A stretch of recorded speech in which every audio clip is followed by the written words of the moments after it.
If you say Münster, I'm like, oh, okay, like Lambertiskirche or something, like Prinzipalmarkt. But when I think of Münster, mostly I think of my friends, the friends that I made here for my studies. I realized that I can't make a place home because already I've been in this kind of drifting mode for my whole life. And I realized that there is so much potential to talk about home and belonging in the city of Münster because it is a student city.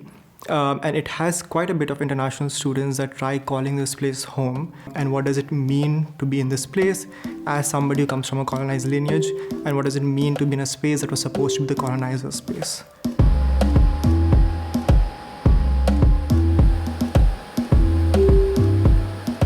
This dynamic thinking about Heimat, homes, I think it belongs in this kind of scientific setting.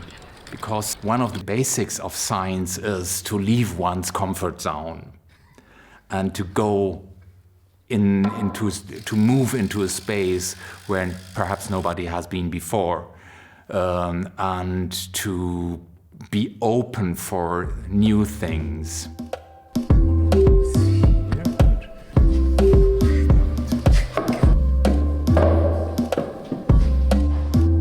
The process is very collaborative, I would say.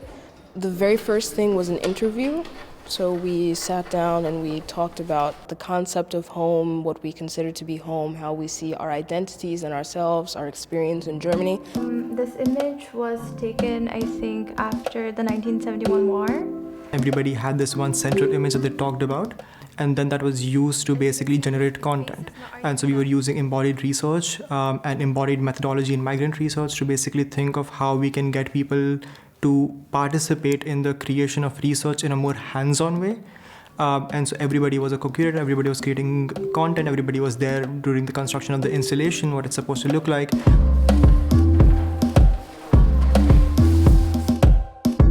There's a photograph, historical photography, that we show, that an individual student selects, and then they talk about it, and that becomes the exhibition.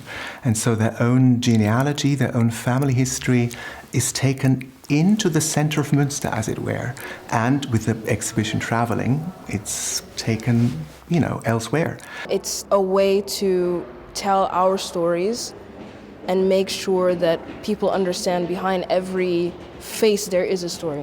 Even when citizen science wants to create this disjuncture between the citizen and the scientist, it ends up reinforcing that by thinking of some people as specialists and some people as citizens. And so we want to both complicate the citizen aspect of it, but also the science aspect of it.